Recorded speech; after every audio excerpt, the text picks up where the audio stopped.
សកចិត្តជីឡានក្រុងជាមួយវ៉ាន់ដាឬក៏ថេណា ថៃណាថៃណាបងថៃណា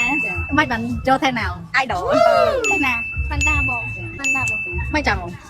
អាយដលខ្ញុំជាមួយវ៉ាន់ដាវ៉ាន់ដាបង វ៉ាវមិនចាំអូន អាយដលក្នុងបេះដូង យេអូខេអ្នកនរគ្នាអ្នកដែលមើលវីដេអូនេះសកចិត្តជីឡានក្រុងជាមួយថេណាឬក៏វ៉ាន់ដាកុំភ្លេចខមមិនផងហើយនិយាយទៅបាច់បីគ្នាទេ fan ណោះ idol ទាំងអស់គ្នាទេអញ្ចឹងអ្នកដែលចង់ជីឡានក្រុងដែលកុំភ្លេច red របស់នៅក្នុងហ្នឹងគឺយើងមានជាមួយនឹងកម្មវិធី promotion ជាច្រើនស្គាល់អូនធ្លាប់ឃើញអត់ ធ្លាប់បង ធ្លាប់ឃើញ promotion ក្នុង Facebook អីដល់ហើយធ្លាប់កក់ជាអីអត់ ធ្លាប់ទៅកពត តែបត់ជាថ្ងៃក្នុង red របស់ទៀតចុះហើយមែនអូនចុះ BA មែនតែអាល់កុហុល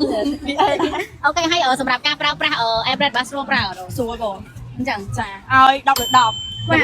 បងគេឲ្យស្វាលឿន ចាអញ្ចឹងសម្រាប់ការកក់ឡានក្រុងតាម red របស់ហើយអ្នកនរគ្នាគឺងាយស្រួលគ្រាន់តែ download app ហើយនៅក្នុងហ្នឹងគឺមានជាមួយនឹង promotion ជាច្រើនហ្មងអូនហើយជាពិសេសនៅពេលដែលយើងកក់ហើយគឺធានាថាមានកៅអីអង្គុយហ្មងអត់មានថាកក់ហើយទៅដល់អស់កៅអីអស់អីទេទៅ យ៉ាបងយ៉ា អូខេអ្នកដែលមើលវីដេអូនេះកុំភ្លេច follow ចែកឲ្យហើយជាពិសេសកុំភ្លេច follow ជាមួយនៅ account red របស់មាន promotion ពិសេសៗជាច្រើន